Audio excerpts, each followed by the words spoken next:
Right now, though, we are talking EastEnders. Michelle Collins is right here, and get ready, because we thought we'd just quickly recap a little bit of the extraordinary life of Cindy Beale. OK, get this. She first appeared in Albert Square, 1988. She set her sights on Ian Beale. Then, do you remember, she went on to have twins, Lucy and Peter. Things went awry, shall we say, when Cindy hired a hitman to murder Ian in 1996. We've all been there. Cindy later gave birth to Cindy Jr., but allegedly died while giving birth. Although, unbeknown to Ian, Cindy was actually alive and living in sunny Marbella. Cut to 2023 last year. And Cindy is reunited with Ian, living in France, before her eventual return to Walford. Michelle!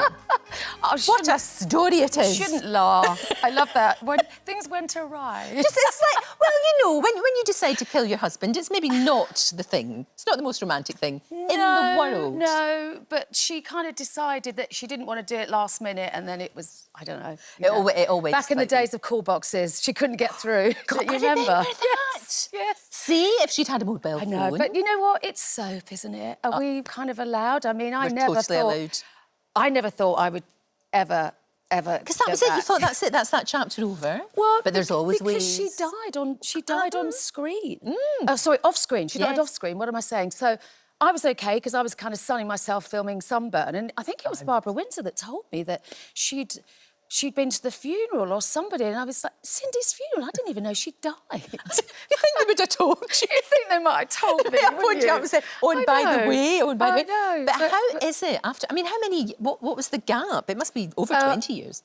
It was about 25, wow. 24, 25. So going back there, because you would think, oh, you're going back, it's like putting on comfy slippers, it'll be all fine. But I would imagine huge changes, enormous Absolutely. changes. You know, I was in my 30s when I left, my early 30s, and now I'm like 61.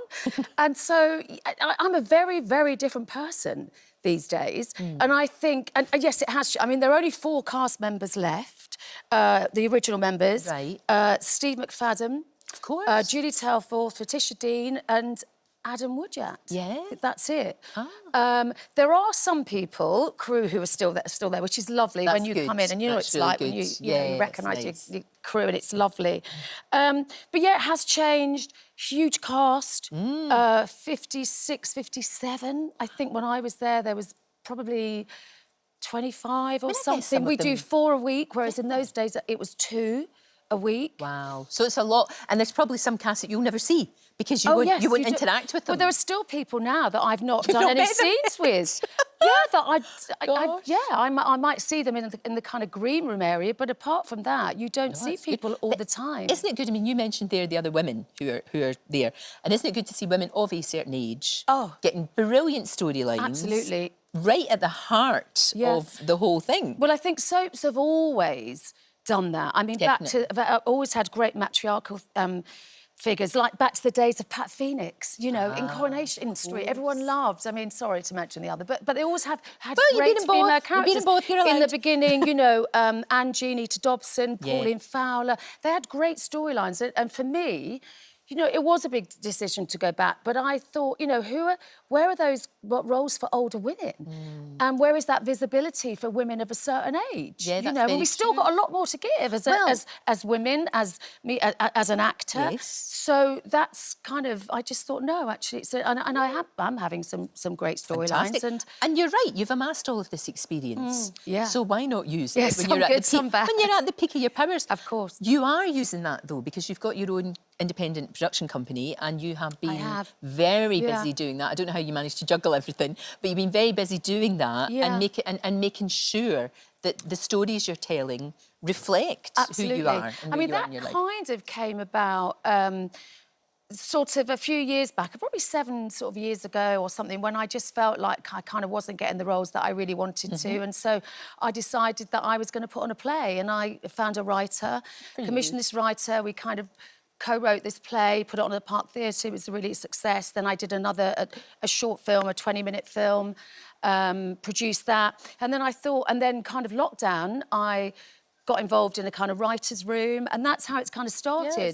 And I work with a lawyer at the moment. I've got about 10, 11 projects on my slate. I've got 2 things which are going, and I don't want to jinx it and say, but it's kind of exciting, and it kind of fuels my creativity as well as.